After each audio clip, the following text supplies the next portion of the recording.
So welcome to the live stream for the Lanzarote International Regatta 2023. Hi, my name's Andy Rice, and I am very pleased to have joining me today reigning 49er FX World Champion Adil van Aanholt. Hi, Adil. Hi, Andy. Happy to be here. And so the obvious question is, what are you doing here? Why aren't you getting ready to go racing?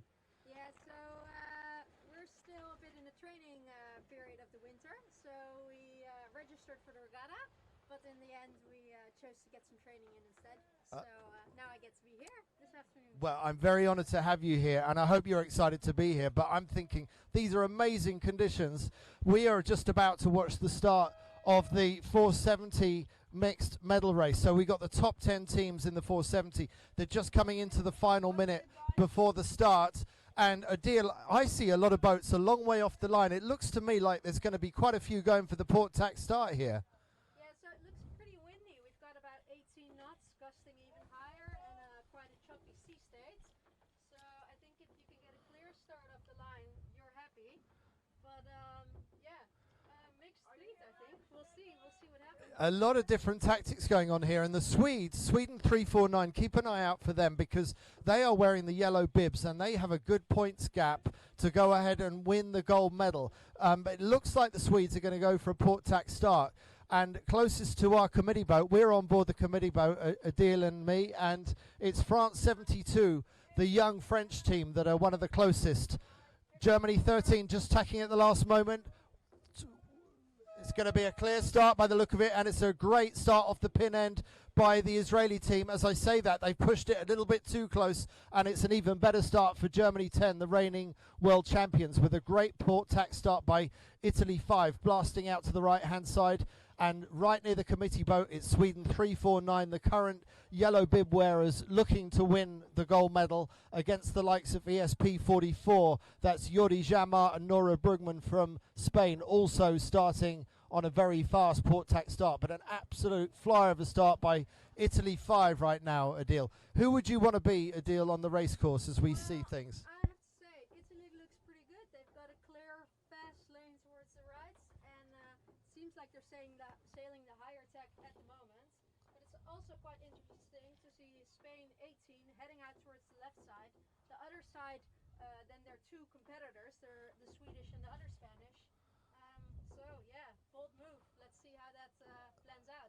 So the Italians, I don't think they have much of a shot of a medal today, so they'll probably just go for race glory. That's Marco Grodoni, the three-time Optimist world champion, and Alessandra Dabini on the trapeze, and a really amazing start by them. Meanwhile, we see the contenders for the gold and the silver medal, the Swedes and the Spanish that were on port tack. They've tacked back onto starboard. They're racing back towards the shore side of the race course, which is where the majority of the fleet is right now. Yeah, it looks like it's still left tack favorite at the moment. These Germans coming across on port, they've got a pretty good angle coming back. They already seem to be ahead of the Italians, so I'm interested to see where that group on the left will come out. Meanwhile, you can see Israel 15 charging out towards the left-hand side of the racecourse. Israel just going into attack. Now, this couple of sailors, they're in fourth place right now. They're only a couple of points out of the podium, so there's everything to race for Nitai Hassan and Noah Lazri from Israel. Super close cross there. I think they're just not making it. The starboard boat of Spain had to duck a little. They've raised their hand to protest, and I think the Israel is going for a 360. So that's a nice move for Spain, and they're a little bit closer to securing that bronze for sure. That's right. That was the battle for bronze right there between those two boats, and I'm really surprised that Israel pushed that situation. There's a lot of race left to go, and that was an error by the Israelis, but it was a well-executed maneuver. They did that penalty turn very, very quickly, and we're back up and running with the Israelis, and this time they're going to be ducking behind a boat. No danger of having a port starboard incident this time as they pass behind another Spanish boat. That's Jordi Jamar and Nora Brugman, who are currently in the silver medal position. Yeah, as you said, still a long race to go, and the boats are quite close together. Here we see Sweden crossing over towards the left. I think on the left you'll have a bit flatter water, but possibly a bit less breeze, and on the right you're going into more breeze, but also into more chop. That's a really good point, Adil. There is a compromise on this race course. So you're an FX sailor. Which would you choose, the flatter water or the lesser breeze? So if I'm being honest, probably in the upwind I'd go for the breeze, and in the downwind I'd start off with a straight set to not capsize, get that first good jibe in, and then blast over to the gates. Right, interesting. So you would go shoreside upwind, and then you would go shoreside downwind as well. Well, I don't know. Oh, sorry, no, the opposite. The opposite. Yeah, yeah. You can take some nice waves on the right side, but let's see what's happening here. Spain in a nice high group here by themselves. It's always nice to have a bit of space and not be super near other boats in these conditions, so you can head down and catch a wave if there's a possibility. And they, ESP 18, they look like they're in a good position to take the lead right now. We have to remember Italy 5 had a really good start out of the line as well, so I wonder how Italy 5 are doing. But right now, this is the third place team. It's Silvia Mas and Nico Rodriguez, both, Olympic medalist for Rodriguez before he had to part ways, before the 470 went mixed. And now it's compulsory male and female crews, and Silvia Mas, a former world champion from her days racing in the women's fleet, so a really high quality couple of Spanish sailors. And you can see that gold logo on the gold 470 logo at the top of their mainsail. That is because Silvia is a past world champion. That's the honor of being able to have the gold on your mainsail. Yeah, I have to be honest, looking at this from an outsider perspective, I think it's really cool to see these mixed teams, and I think it'll be interesting for the sailors as well, because I think without even knowing, probably the females and the males go a little bit their own ways, and now you've got a boat where you've got both giving input, and I only think you'll get the best of both worlds. And you actually see it happening here in the medal race, Will. Female skippering, male skippering, and both can work. You just need to find out in your team what's best for you. Yeah, that experiment is working out beautifully, as you say, Adil. We have such an even split of male-female and female-male helm crew combinations right now, but at the moment it looks like it's the female-male combination of Mas and Rodriguez from Spain that have just tacked onto port, and they're covering the fleet, loose cover on the fleet, and they're absolutely flying. Yeah, it is fun to see how in this 470 it's definitely more tactical than in the skiffs. In the skiffs, you kind of even if you're ahead, you're still racing your own race, because the speed difference are so different. And here you see they are actually quite early on in the race already covering the fleets. There's a few boats actually coming from the right in a big gust, but it looks like Silvia and her crew will still be in first at the top mark. A few hundred meters left, and then they're heading downwind. Right, and Adil, this is pretty much the same race course for them as it is for the 49er in the FX a little bit later on this afternoon. I think it's it's twice upwind, twice downwind.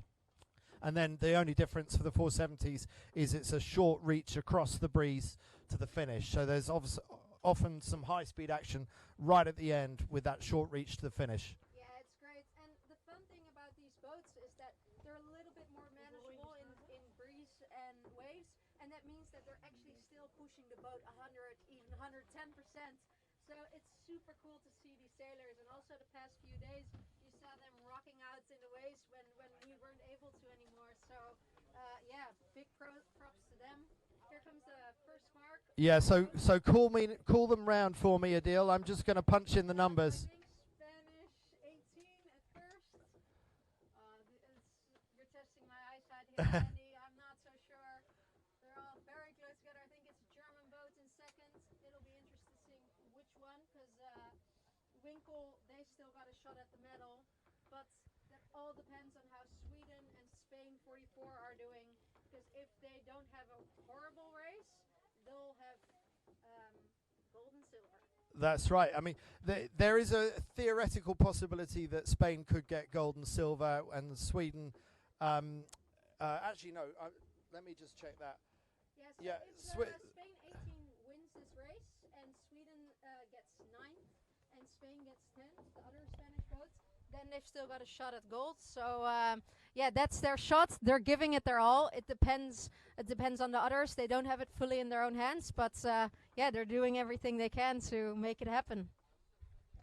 Well, we've seen the Spanish set the pace for fast downwind sailing in the 470 over the last 4 or 5 years. When Jordi Jamar and Nico Rodriguez weren't racing, they're racing against each other now. They used to sail together in the same boat, and between them, Jamar and Rodriguez set a new standard for sailing 470s quickly downwind. We've already seen Masson Rodriguez charging upwind, but we can expect to see them stretch even further away on the downwinds because the Oscar flag is flying, and that means that there is no rule 42 kinetics in play. You can do whatever you like to make this boat go faster. You pump the sails, you ooch the boat down the waves, whatever it takes, which is a different set of skills for you, Adil, because in the FX it's all about keeping the boat smooth. You're not really using kinetics, are you?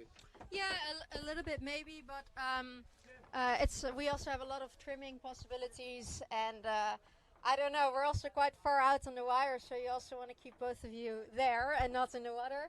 So maybe in these conditions you've got your focus a bit elsewhere. But it's also a lot the same, you know, if a gust comes in, how do you keep the boat going fast and also fast and low? Because you see that Spain 18 did that very nice. They had a fast mode, but took depth whenever they could, and that gives them a nice little charge ahead of the rest. Now let's see if we can identify who that boat number 2 is. Just trying to. We think it's German. Germany 10. I have to say it's getting a bit difficult because we've got the Kalima here, a nice dusty wind from Africa, and that's impairing our visibility a little bit. It's Germany 10 actually, so that's the reigning world champions if I got it correct. And they are looking fast, and they've managed to create quite a gap between themselves and the rest of the fleet. So number 1 and 2 look pretty safe at the moment. Yes, they do. That's quite a gap stretching out. Now, I don't think Germany 10 can get back into the medals. They are the reigning world champions, and it was a world championship I was there to see in Israel, and they absolutely dominated there. But they've been pushing the start line this week. They've been testing where exactly that line is, and they've broken it twice, getting a black flag and a U flag disqualification. So we haven't seen the best of the Germans this week on the scoreboard, but right now it looks to me like they are closing in on the Spanish, and this is turning into a proper match race right now, Adil. Yeah, it looks like a really tight battle, and we'll have to see if Germany manages to gain overlap and if they can take the inside mark. But it looks like Spain is actually jibing, and they're both favoring the left-hand side of the course. I think that's also what they did the first lap, so they must have liked that left side. We've got Israel as the first boat towards the other gate. The rest of the pack is really close together, I must say. Right, Adil, I'm going to get you to punch in the numbers of I'm going to get you to punch in the numbers of who's where. So, Adil, if you can just move the we've got this app where we're just going to move the numbers around. So, we've got at the moment Spain 18 in the lead, followed by Germany 10, and then we think it's Israel in third at the moment.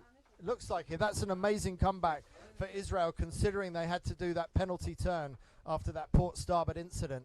And then still we're looking at the 2 lead boats going out to the left-hand side. But let me just update you with what else is going on. So we've got a pretty even split of boats. We've got 6 going out to the left towards the shore following the leaders, and we've got 4 going out to the right.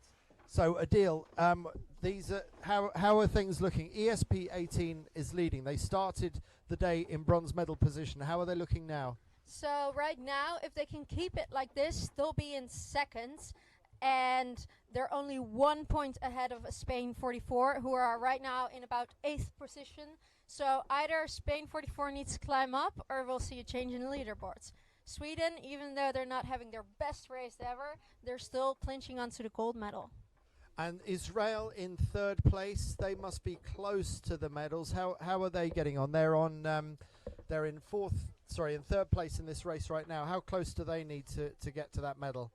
Well, actually, Spain 44 had quite a big gap before the medal race, and Israel is now 6 points away from Spain. You did see how close everything was together in that second downwind. Looks like in the upwind they're stretching apart a bit, but everything will come together again at the upwind mark. So we'll have to see how close they are then. So the real battle to watch out for is these two Spanish boats. We got the Spanish boat 18 in the lead, but it's a matter of how much can ESP 44 close the gap, because ESP 44 is not having a good race right now, back down in about 8th or 9th place. And I wonder if Sweden is giving them some trouble. I don't know if Sweden's in a position to, but the closest attacker for the gold medal for Sweden would be ESP 44, and I just wonder if those two stuck back there, if there is a bit of a match race going on. What do you think, Adil?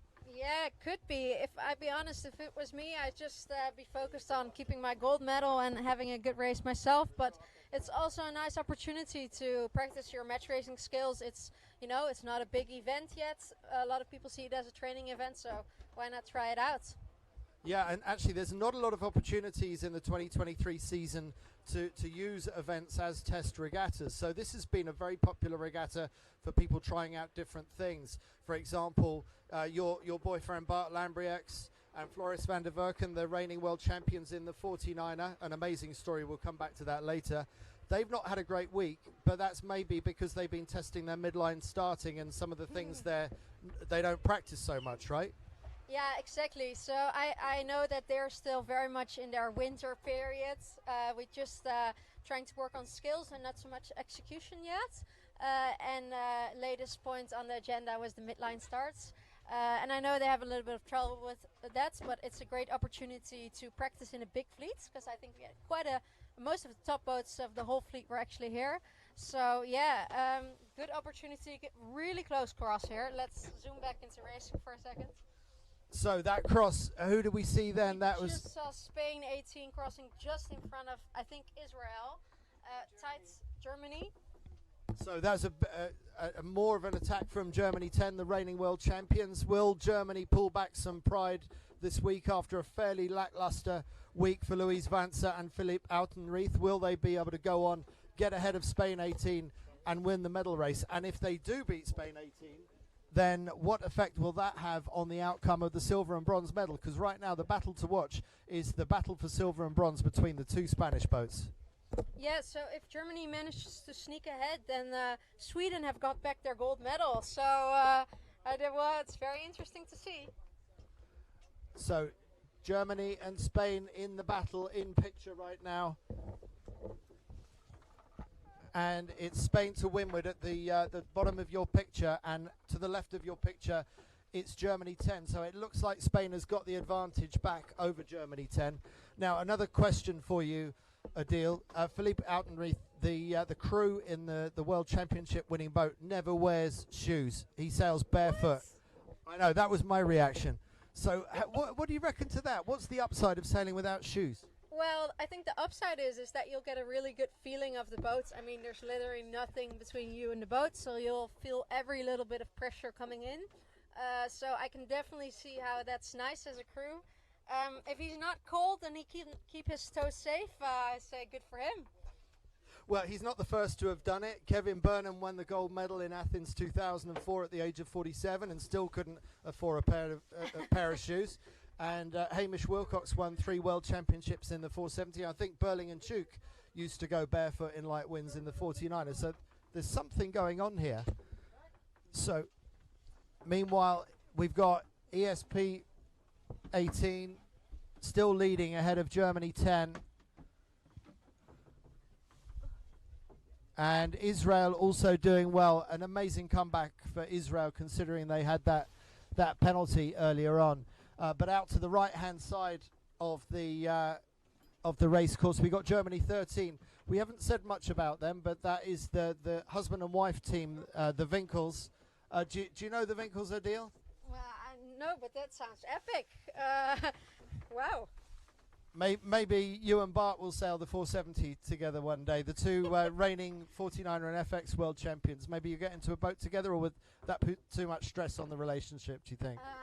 Well, I'd like to. We have in the past, but I think I'll choose a faster boat then. Maybe a foiling type of boat would be really cool. Okay, well, I'm going to cheer for the 470. I love a 470, especially on a day like today. Yeah, it's super cool how they can push the limits, and also how tactical the game is, even in this big breeze and big waves. Yeah, it's a super cool aspect of sailing.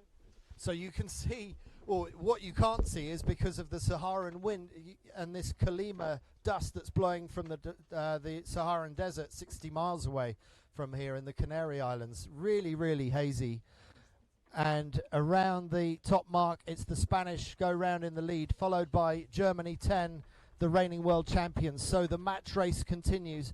And this is a critical race. Spain 44 will be hoping that Germany overtakes Spain 18 because time is running out for Jordi Jamar and Nora Brugman to hold on to the silver medal, which they went into this race wearing the bibs for the silver medal. It looks increasingly like Masson Rodriguez, leading this race, will sail home and take the silver medal. Yeah, so that's really good for their confidence, and it's also super cool to see how they capitalized on their already distance ahead they had of the rest, and these two seem to battling it out at the front. Well, Adil, we're coming to your specialist subject a little bit later on this afternoon in just half an hour. That's going to be the 49er FX fleet, the fleet of which you are the reigning world champion. So I'm really excited to get your input on that. But really interesting to see this different style of tactics. Have you done much sailing with conventional spinnakers with the spinnaker pole? No, I've actually never stepped into a 470. I would really like to. But I miss the super tactical aspect of sailing a little bit. Whenever I used to sail laser 4.7 or laser radial, yeah, that was my favorite part of every race, you know, the mind game of it. So it's cool to see the combination in these boats because, let's be honest, they're ripping across the water as well. So it's an awesome combination to see. It is, and the 470s really come into their own in these conditions. We've seen some enormous waves this week. I've had a couple of really experienced sailors tell me these are the biggest waves I've ever sailed in my whole career. One of those was Anna Tobias, the 2008 Olympic champion in the laser radial. Has done multiple campaigning in FX against Adil van Aanholt, and also Saskia Tidy, who we'll be talking about later on this afternoon. She and Freya Black from Great Britain, currently in gold medal position. She said she's encountered the biggest waves of her sailing career. She's a twice Olympian for Great Britain. So we're talking about sailors that have done a lot of sailing over the years, and they're saying these conditions in Lanzarote earlier this week are some of the biggest and baddest they've ever seen. What's your take on it, Adil? Yeah, I think Lanzarote is a great training location. You're talking about the waves, and it's true, you know, every day that you're here you have swell, and you even have swell at different directions at the same time. And if you look at the Olympic venue next year, what I remember from Marseille is that there's always waves.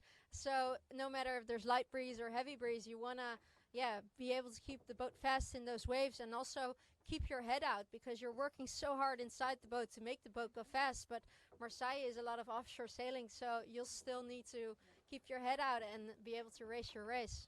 Right, be able to sail the boat quickly without actually looking where you're going. It's quite a big challenge. Now, we're not far off the leaders coming down towards the marks for the final time, and they'll be crossing the finish line in the next few minutes. What do you think the Spanish are thinking now? They must be pretty happy with how they stretched away from the Germans.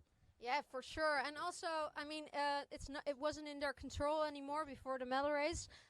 They knew the only thing they could do was sail their best race, and that's exactly what they're doing. So if I'd be them, I'd be very happy for sure.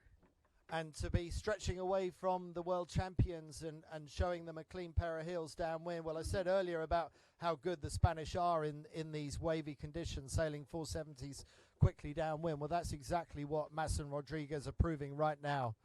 And they're rocking that boat around, putting a lot of effort and a lot of power through the sail plan, because quite small sails on the 470, so you're trying to squeeze every last bit of power out of the sails that you can.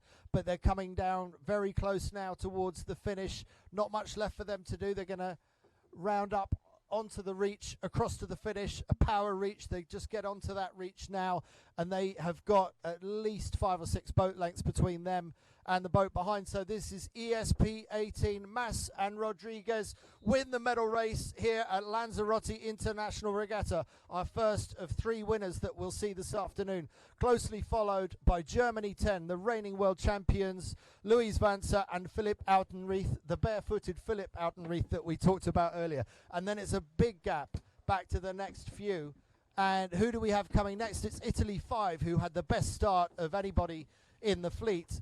That's Marco Gradoni and Alessandra Dabini about to come across the finish line in 3rd place. And then Germany 13, it's the husband and wife team, Malta and Anastasia Winkel in 4th. And then Israel 15, it's Nitai Hassan and Noah Lazri who come across in 5th place. And then a real tight battle. Spain 44, have they done enough to get the silver medal back off their teammates ESP 18? They come across in 6th place, followed by Swiss 3 and France 72, just beaten to the punch there in that really tight finish. And then coming across in 9th place, we're going to have Portugal 25. And then a long way back, I'm just trying to work out, that is our gold medalists potentially. Have they done enough to win the gold medal? This was a big change in this last downwind. I think a lot has happened. And actually, Jordi Xamar and Nora Brookman have managed to clinch the gold. 6th place was enough for them. 2nd place will have Spain with Sylvia and Nico. And then in 3rd place, we'll have the Swedish. I don't know what happens to them because they're quite a far way off the rest of the fleet. It suggests there might have been a capsize or something major that we didn't see, but this is an absolute disaster for Anton Dahlberg and Lovisa Carlson, bringing up the rear of this fleet. Still haven't crossed the finish line. It must be almost 2 minutes since the winners crossed the finish line. So this is an absolute disaster. I'm just going to try and see what kind of body language we've got on board the Spanish boat, but they cannot be happy with that. And there is no celebration going on board that Swedish boat right now. They had the gold medal within their grasp. They've sailed a fantastic week all week.